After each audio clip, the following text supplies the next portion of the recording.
Welcome home to USA Global TV and Radio, a place where dreams take flight, with authentic storytelling, diverse perspectives and meaningful conversations, where global stories unite and bridges are built beyond all borders.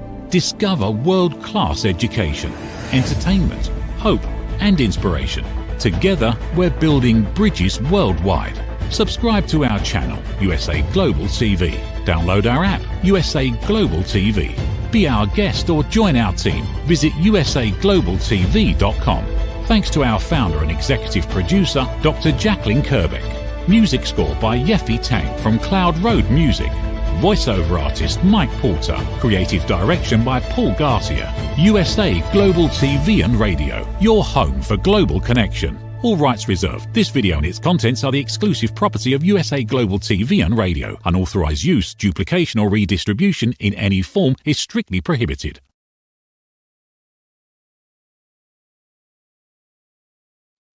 Hey everybody, Monday night. Here we are once again on You as a Whole, Body, Mind, and Soul. I want to welcome everybody. Hope we get some chatters in today, some questions. We're going to be talking about passion, why passion is important for really everything in your life. At least for me, it is. The one thing I've said to people many times is, if I don't have passion for something, it's bound to fail. It will fail. There's no doubt it's going to fail. Having passion doesn't necessarily mean that I'm going to be successful, though. I've had passion for a lot of things. I had passion for relationships that didn't work out. I've had passion for business ideas that didn't work out.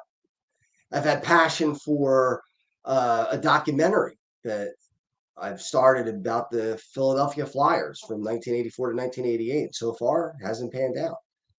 The passion's there. The drive is there. I had passion to bench press 405 pounds. And now, down into the threes again. So now I got to try to battle back up into that. And I wasn't successful.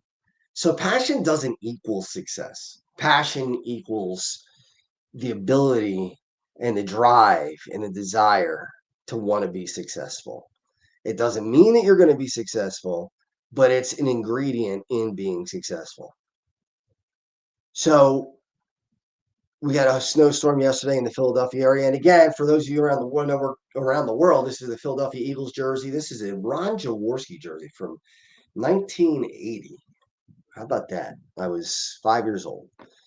And the Eagles went to the Super Bowl in 1980. So I'm wearing it every week until, and I'm washing it, by the way, every week until we see where they go. And yesterday, the Philadelphia Eagles won in a snow bowl. Now, I have passion for that, for the weather. I have a weather page on Facebook. Now, people outside of the Philadelphia area, maybe Washington, Baltimore, Philadelphia, New York, Boston might want to follow.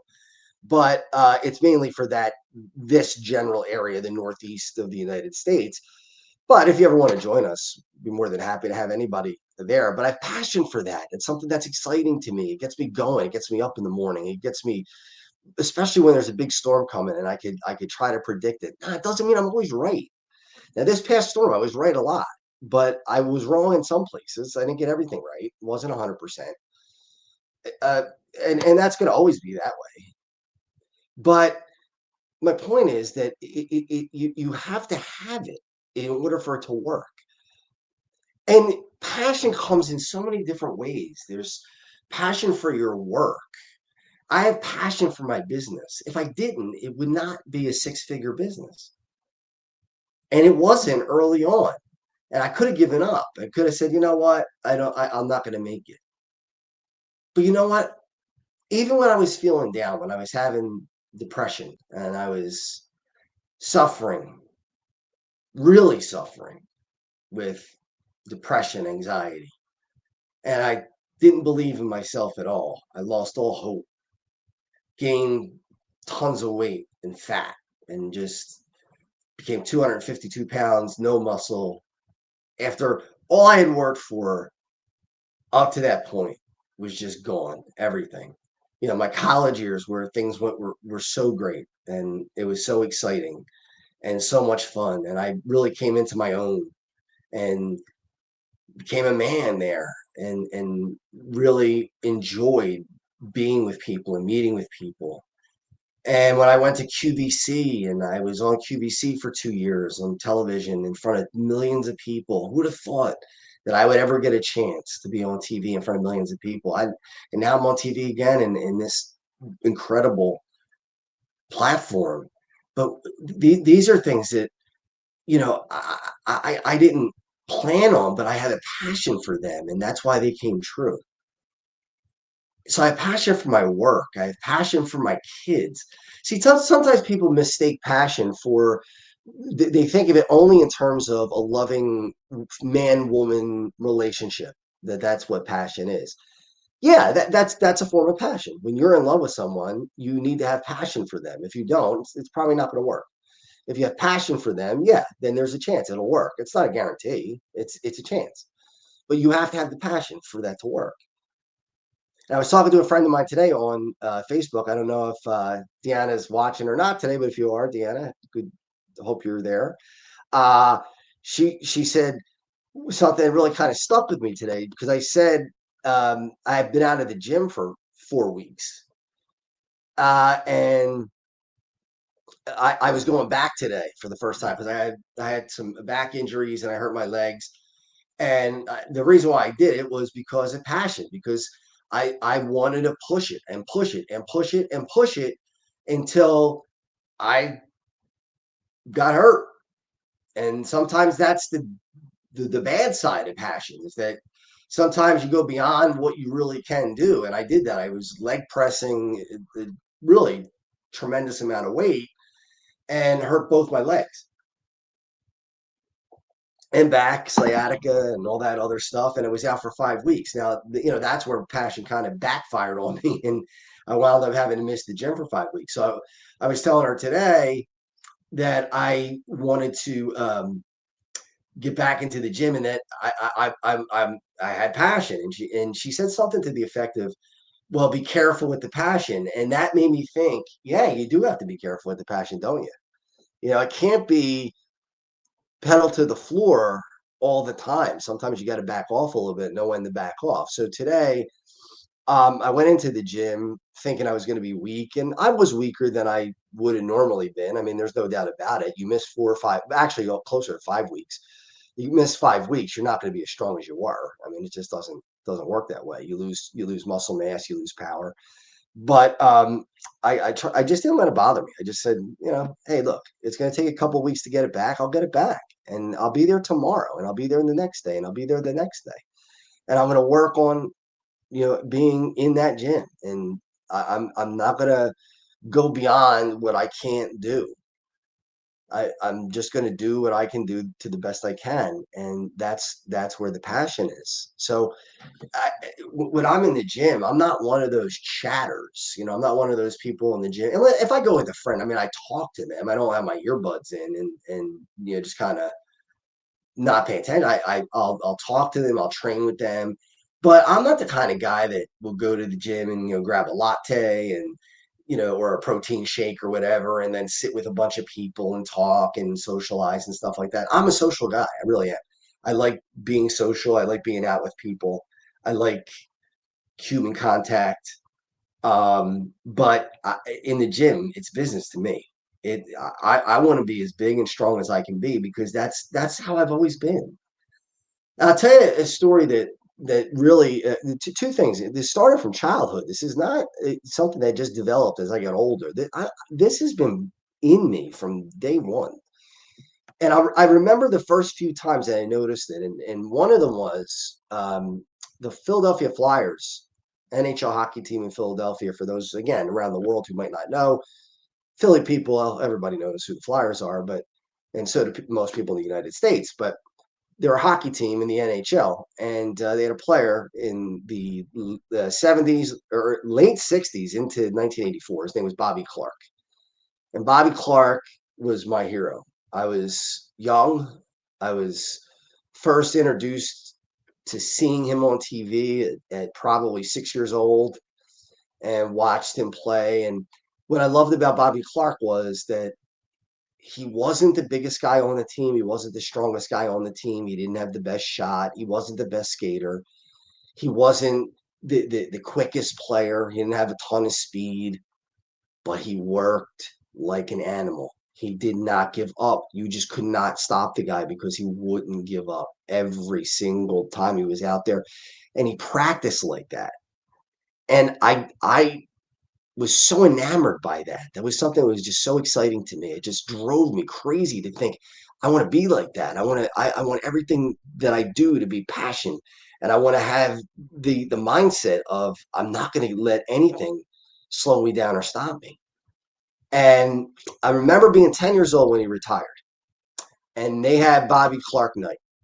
And Bobby Clark night, there was a 15-minute standing ovation. It was just unbelievable. The fans are standing up, and I was 10 years old, and I being a boy at 10, I didn't want to cry, but I remember fighting it because I was just so moved by what this man had accomplished, and I pictured myself in that position, and I absolutely fell in love with hockey that day and with the Flyers, and I really that's all I wanted to do is just be a Flyer, and I practiced so much, I played so hard, and I remember on the next, that was a Thursday, Bobby Clark night, and the next game was on a Saturday, and they replayed this musical tribute to him.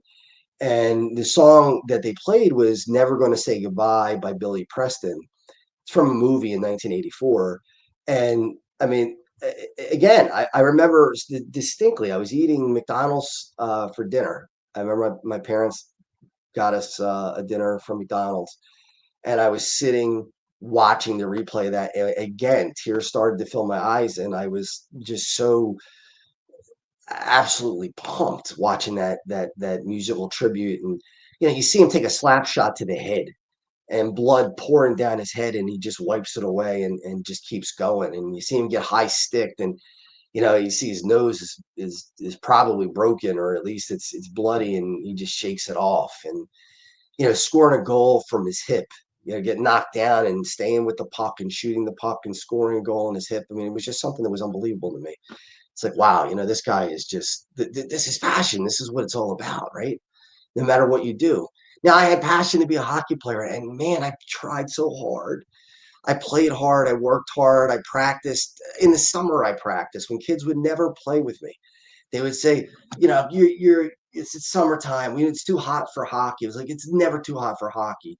And I would go out in the schoolyard with a net that I had to fix like every 2 weeks because I'd shoot shot after shot, slap shots, blasting it off the posts and trying to hit the corners. And the net was falling apart and ripping. And I would skate it to the schoolyard and rollerblades because we didn't have ice back then in South Philadelphia. We had one rink, Rizzo Rink in Philadelphia, and it was an outdoor rink, so it wasn't open in the summer. But I would be the only one there for hours and just hours and hours of doing it. And why did I do it? Was it work? No, it was passion. I loved every second of it. I imagined myself being Bobby Clark. I imagined myself being on the ice, and I imagined the 15-minute standing ovation for me for not just being a good hockey player, but because I gave it everything I possibly could give it. And that just was just incredible to me. That was just so built me up. And then um, reality sets in at some point, and you find out that you're not quite good enough to be an NHL hockey player. And again, passion doesn't equal success. It gave me a chance, but the talent wasn't there. And reality set in about 14. When I went to high school, it was obvious that I was not that good. I was good. I was a good player. I could score, and I had natural talent. But I never had any coaching. Everything was self learned, and I did it on my own. And there are going to be holes when you try to learn things on your own. And I just didn't have what it took to make it. But I'll never look at myself and say, boy, you wasted your time, or it wasn't worth it. It was well worth it because the memories of it are just amazing. I mean, I would have chills while I was skating around with the puck and shooting it and all those things. It was just something that was special to me. And then, after that, it turned into weightlifting. I still loved hockey and I still played hockey, but I know I wasn't going to be a pro hockey player. And I didn't like what I saw in the mirror when I was 14, 15. I was thin and I had no chest definition and little tiny arms, and it just was a real thin kid, and I didn't like it. I wanted to be bigger.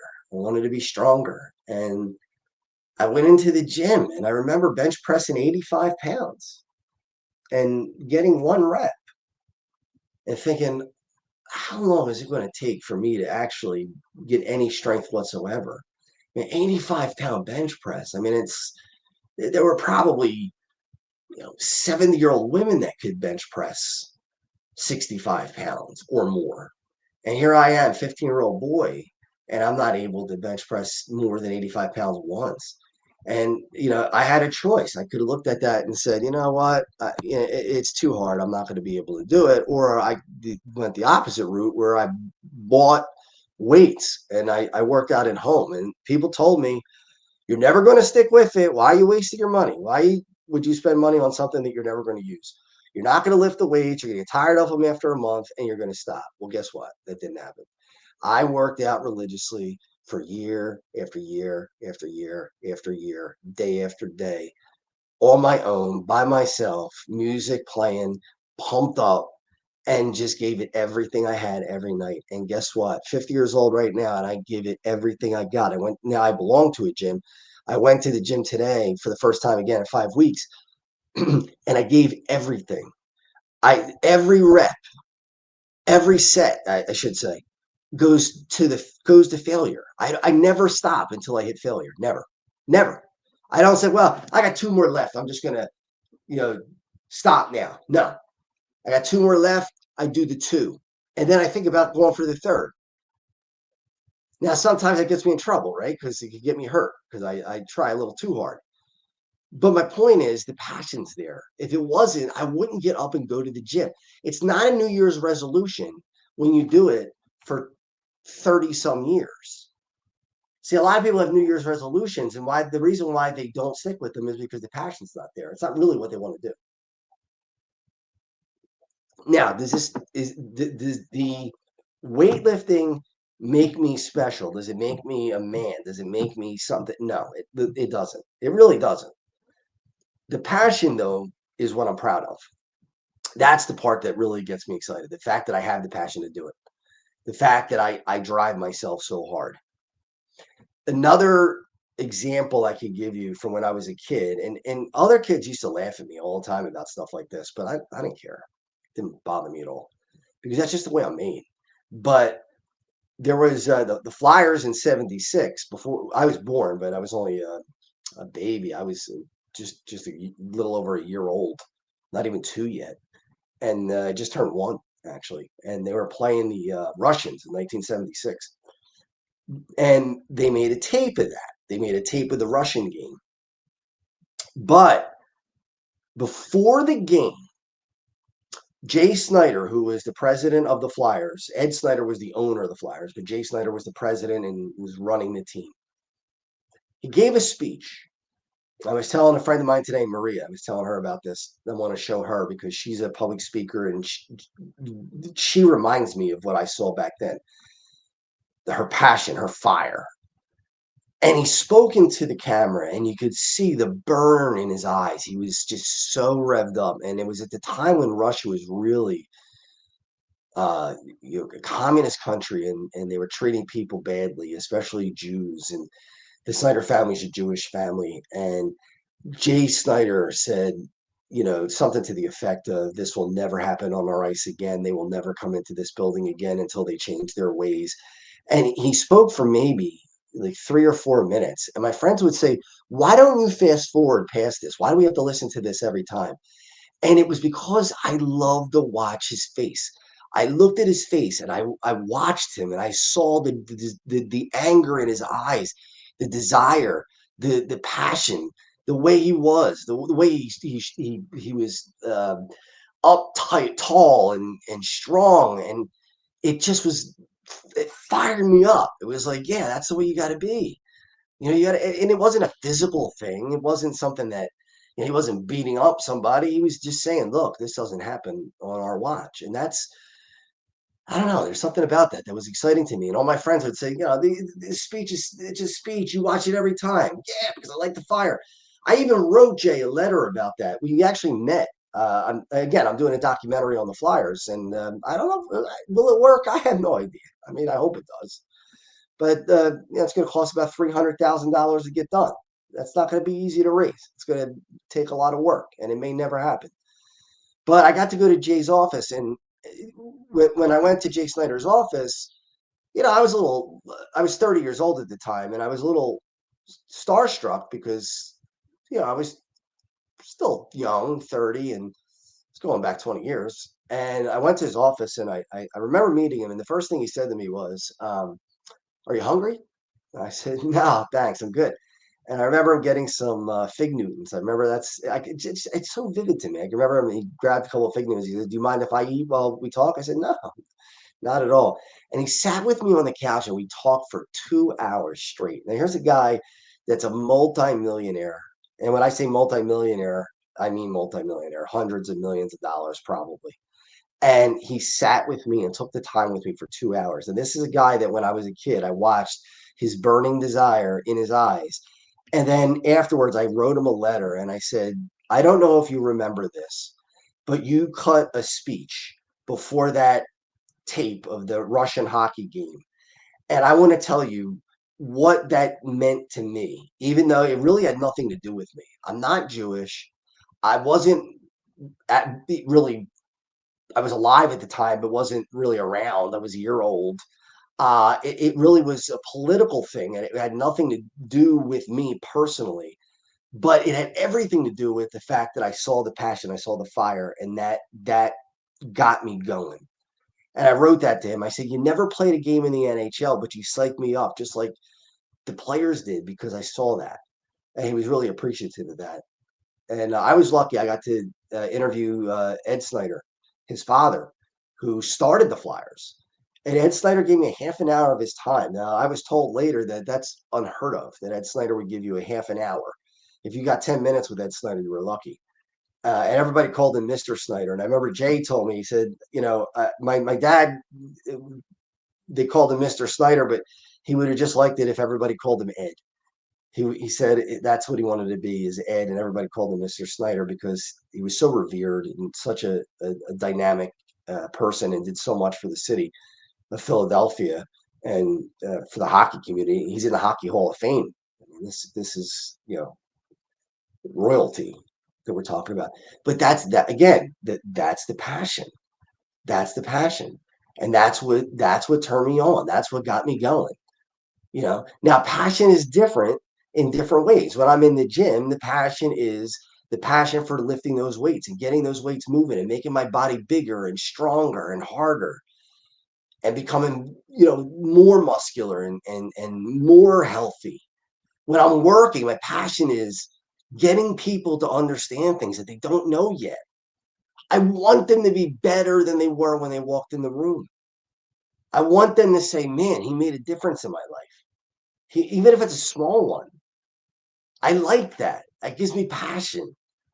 I like helping ostomy patients. I like the fact that they say, what's it like? Will I be able to date? Will anybody like me? Will I be disgusting? Will I be this or that? No, no, it won't stop you from doing anything. Everything that you could do that I've done as a regular person when I didn't have an ostomy, I do now. Passion doesn't change. People say, well, what about intimacy? How do you have intimacy if you have a bag? How does that work? There's a cover for it. It just goes in a pouch that's covered up. It's a belt. That's it. You don't see it.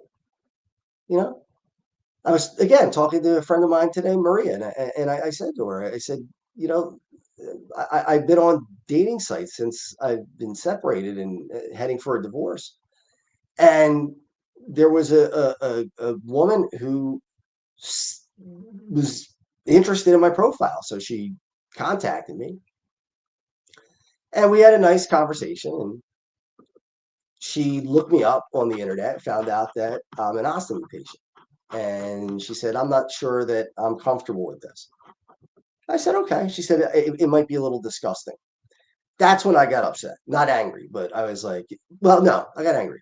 I got angry. I didn't tell her that, but yeah, I was pissed because I thought that was a rude thing to say.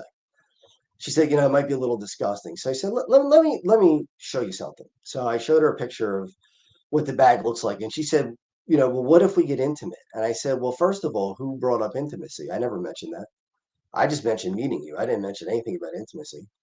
But what if we did get intimate? What would happen? And I showed her a picture of what I look like with the pouch on that covers the bag where you can't see it at all. And I said, it's literally invisible. It is gone. There's no contact with it. You don't touch it. You don't feel it. You don't smell it. You don't, nothing. It's gone. And she said, wow, I didn't know it was just that simple. She said, if I knew it was that simple, I probably wouldn't have been as disgusted. And I said, oh, okay. And she said, you know what? Now that I know that, maybe I changed my mind. Maybe it would be a good idea. I know enough about you to know that I would want to go out with you. And my answer to that was, you know what? I know enough about you to know that I don't want to go out with you. And that ended the whole thing. Now, this is a pretty girl. This is a girl that I would be interested in, that I would like, sure, I'd like to take her out. But no, I mean, if you're that shallow, I don't want you. Not worth it to me. So that is passion for myself. I have passion for myself. You have to. That's not conceited. That's what you have. You got to be passionate about yourself. You got to take care of yourself. You got to think highly of yourself. Because if you don't, who's going to do it? Who's going to look at you as a worthwhile human being if you don't look at yourself as a worthwhile human being? And there were too many years that I didn't do it, and I fell down on the job, and they're lost. Those years are gone, and that's a shame. But it's a new day, and whatever happens, happens. I mean, I'm not the kind of person who lays down and just dies. I'm gonna keep fighting, and I'm fighting for other things too. I'm fighting with my charity to save people from having to go through the surgery that I went through, and save people from having to have colitis for years. And I almost had colon cancer. It was close, very close. In fact, probably would have developed within a year or two. And it didn't, because I made the decision that I'm not going to let a surgery that saves my life stop my life. I have ostomy patients call me sometimes because I work with Rolf Benershka, who's was a kicker in the NFL. Rolf and I have become very good friends, almost like brothers. And he's a bit older than me. He's in his late 60s, but he kicked in the NFL for 7 years with the bag, and he's got a passion for helping ostomy patients. In fact, this week I'm helping him roll out a new initiative to help ostomy patients through the whole thing, through pre-surgery and post-surgery. But even before that, ostomy patients call me, and sometimes they're crying, and they're saying, no one's going to ever love me. Nobody's ever going to love me. Nobody's ever going to want to be with me because I'm disgusting, or I'll be disgusting because I'm going to have that surgery. I said, you really think so? You really think that's what's going to happen? And I remember I was joking around with one of the guys, because he was like a 22-year-old, I think, and he said something to me like, my stool is going to smell. And I said to him, I hate to break the news to you. I don't know if you know this. It already does. It already does. You and everybody else's. You're not the only one. I said, so do me a favor. Go to the bathroom, since you don't have the bag yet. Walk away from the bathroom for 10 minutes. Walk back into the bathroom and see if you think the smell is wonderful. And he laughed, and he did it. And he said, no, it's horrible. He said, yeah, because you know what it smells. It doesn't change just because you have the bag. It doesn't mean that it smells.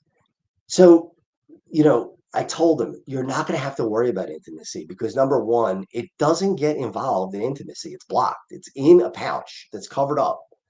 It's like the person you are now, you have a rectum that is exposed during intimacy. Well, it's awfully close to where you are if you're in an intimate situation. So it's not that much different. So I said, you could either let the fears run your life, or you could just say, look, I'm gonna do whatever. I'm gonna see what happens. Will some women run? Sure. Do you want them anyway? If they're gonna run? No, you don't need them. There you go. That's having passion for yourself and not being afraid of yourself. It's not always easy to do. Does it run your mind sometimes that somebody like that happened to me? I mean, just recently, that, like I said, the story I just told, that girl was or woman was ready to say, oh no, I can't. You have a bag. That you're out. And then she saw more about it, and then said, oh, it really isn't that big of a deal. It's not nowhere near what I thought it was. And then she changed her mind. Well, it's too late at that point. It's for me. If somebody's that shallow, I don't need it. So, but passion for my kids. I have passion for my kids. Like at Christmas time, I told the story that watching them look for gifts, and now that they're older, and they go out and they look for their own gifts, and they pick things out. Even though they're 18 and 13, I almost get to the point where I'm going to cry because I have such a passion for their joy, to see their excitement, to see their eyes light up when they see things that they like. It's just a feeling that comes over you that is just dynamic. It's a passion. It's a drive. It's an excitement. Now it's a different excitement than the gym. It's a different excitement than at work. It's a different excitement in a romantic relationship. They're all different, but they all require passion. And without it, you're doomed. It's not going to work. That's what it has to be. Now, again, I reiterate, it doesn't mean that you're always going to be successful. Unfortunately, I've had relationships where I had passion and either lost it or the other person lost it, and it ended. It happens. It doesn't feel good. It's not something that you look back and say, wow, that's great. That was a wonderful moment in my life. It's terrible. It hurts. But does that mean that you give up on passion totally and just give up and quit and say, I'm not going to do it anymore. I might get hurt again? No, no, you got to live your life. You got to live your life.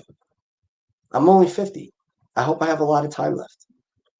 And I want that to be fun time. I want that to be time that I'm excited.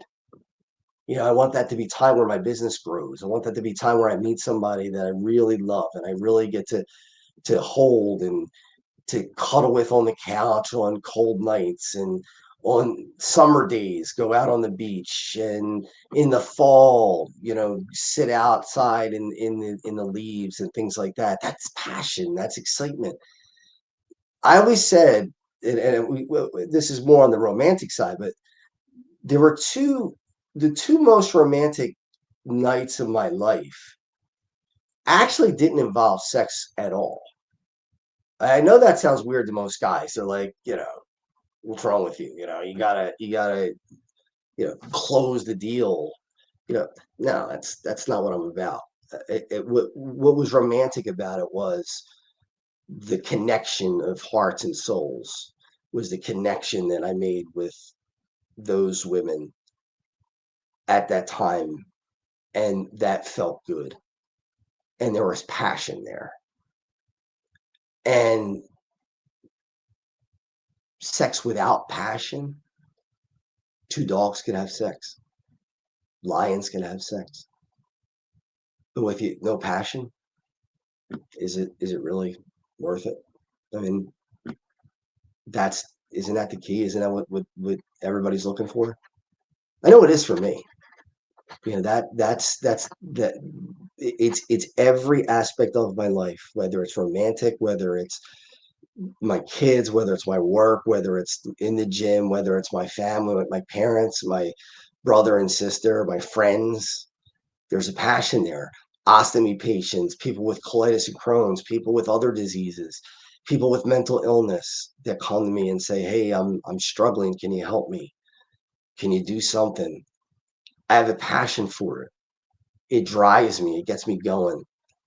It's not woe is me. I want to change the world. Every one of us has the ability to change the world. You got to decide how you're going to do it. Now, you could say, no, I can't. It's too hard. I'm not going to be able to do it. I'm just me. And there's nothing that can be done. Or you could say, you know what? It's in me. I just have to find a way to find the outlet. And I look for it. And sometimes I find it, like through my charity, or I find it through the way I am with my kids or my family. And someday I'll find it in a romantic relationship again. And it's going to be great. It's going to be exciting. And it's going to be something that's going to, make me happy and help me get up in the morning. Like right now, I feel great. I don't feel depressed. I don't feel sad. I don't feel down. I don't feel out of it. And look, I've had a rough couple months. It hasn't been easy, especially, like I've said on other shows. Not only did I get separated and heading for the end right now, close to the end of the divorce, but also lost my uncle within a couple of days of getting separated. He died suddenly of a heart attack, and we were really close. That was a jolt. That hurt. And then to have a friend, very very close friend, tell me that he's got a debilitating degenerative disease that is eventually going to take him away. A couple days later, it was like, okay, I got three massive punches to the face in a matter of a couple weeks. But damn it, I'm not going to go back to woe is me, and I'll cry and I'll give myself time to mourn. And as Raul says, you could go to the pity house if you want to for a little while, but you just can't move in. You can't move in. You could feel down. I'm not telling you that I'm up all the time. I'm not telling you that I'm always feeling great. But now I don't give myself permission to stay there. I get out. So it take an hour or two. And if you have to mourn, mourn. If you have to cry, cry. If you have to do whatever, if you have to punch the heavy bag, or punch your pillow, whatever. But let it go after a while. Get out of the pity house. Move out. Because if you can't make camp there, that's where you'll stay. And I did that for a few years, and I'll never do it again. It'll never happen again. I can promise you that. And I hope who's ever watching this, these words matter to you, because I'm no different than anybody else. I'm not unique. This isn't everybody. This is not something that's a special gift. It's everybody's gift. But you got to decide whether you're going to open the package or not. See, I'm deciding to open the package. You got to decide whether you're going to open the package or not. So, as before we go to our final end here and show the highlights of the Checkmates game, I just want you to know that you got to keep it in check. You just can't do whatever you want to do. I'm not giving you permission to just do whatever. What I am telling you to do is whatever you do it with passion. Because if you don't do it. It's not worth it. It's not worth it. You can't make somebody fall in love with you. If you have passion for someone and they don't have passion for you, you're out of luck. It's just the way it is. If you both have passion for each other, that's great. Or if somebody has passion for you and you don't have passion for them, it's sad, but it is what it is. You can't make it. It's not manufactured. It either happens or it doesn't happen. If you love your work, you have passion for it, you either love it or you don't. Hopefully if you're a parent, you have passion for your kids. You would do anything for your kids. That's the way it should be. If not, you got to rethink how you are as a parent. So I'll end you tonight with that thought, that having passion is the key to success. It doesn't mean success. It's a key to success. It opens the door. Then you got to walk in the door and get the job done. And that's when you'll be successful. Or if you're not, you gave it your best shot. All right. So before we go, I know we're at the 40-minute mark. We're going to just talk about the charity game coming up August 23rd, 2025. We got the Checkmates charity game. It's going to be the NHL charity game. We have so many great players coming down to play. We got Mark Recchi. We got Brian Propp. We have, there's the website from years past. Who else do we have? Doug Crossman. We have possibly Rod Brindamore. We're working on Rod Brindamore. Kevin Dineen. You can see the names there. Todd Fedoruk, the Fridge, if you remember from the 2000s. Doug Crossman from my youth. Chris Terrian, who's become a friend of mine. And then Joe Conklin's going to show up and do a comedy skit. Lauren Hart's going to sing. Rolf Benirschke will be there. NHL legend Kerry Fraser should be in the Hall of Fame as an NHL referee. He'll be there. Ed Bernstein, one of the greatest lawyers to ever come out of Philadelphia, is a Nevada icon. He has the longest running talk show in Nevada history. And won 2 of the top lawsuits in Nevada history. His daughter, unfortunately, Dana, lost her life to Crohn's disease. And that's why we're calling it the Dana Memorial NHL Charity Celebrity Game. So check us out, www.checkmatescharity.com. Let's watch this little video on the game from the past, and then we'll wrap things up.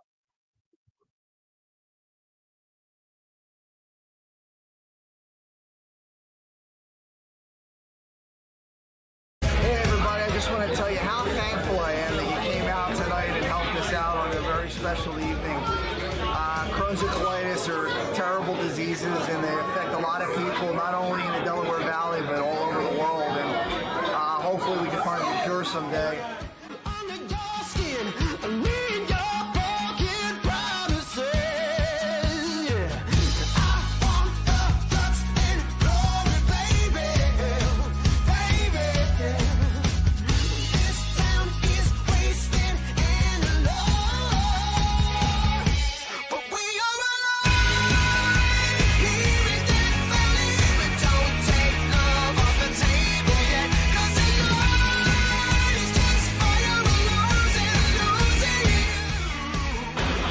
Nolan here with you at the Checkmates versus the Flyers alumni. We had a great time this afternoon. Game was close, and we're all here for Checkmates Charities, which is the real reason that everybody's here, not only the players, but all the fans that were here. It was a great day, and we're really happy to be here.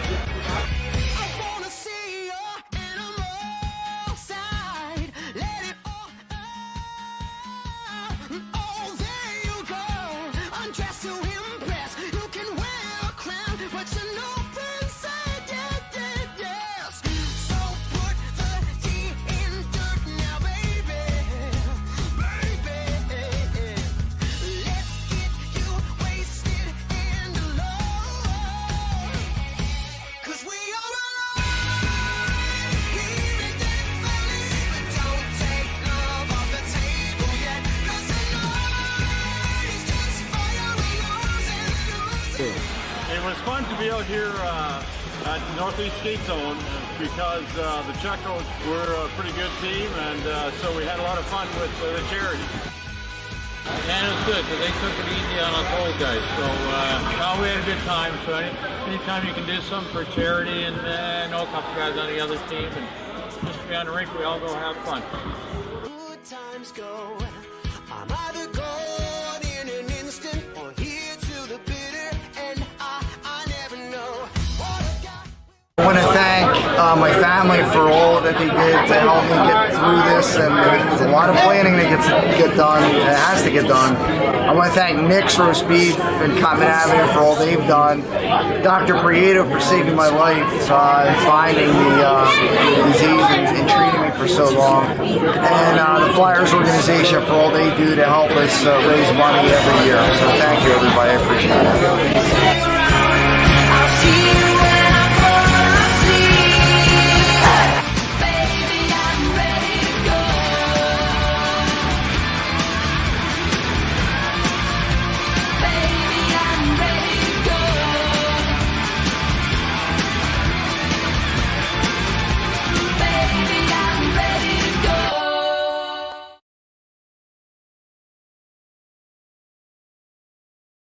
So are you ready to go? Are you going to come join us and help people?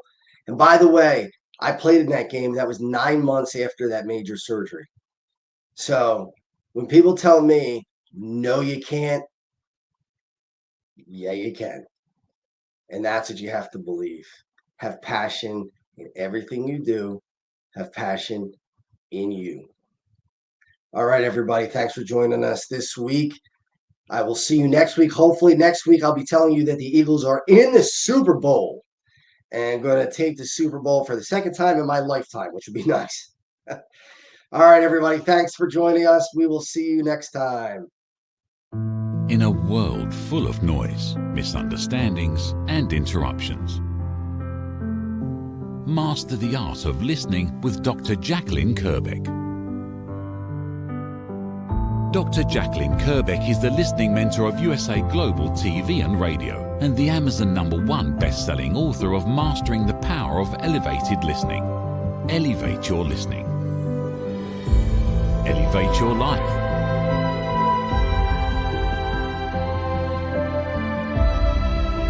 Join a global learning experience in person or via Zoom. Reserve your spot today. usaglobaltv.com/book-your-session or drjacalyn.thinkific.com. Join Dr. Kerbeck's listening courses or hire her to unlock deeper connections and authentic conversations.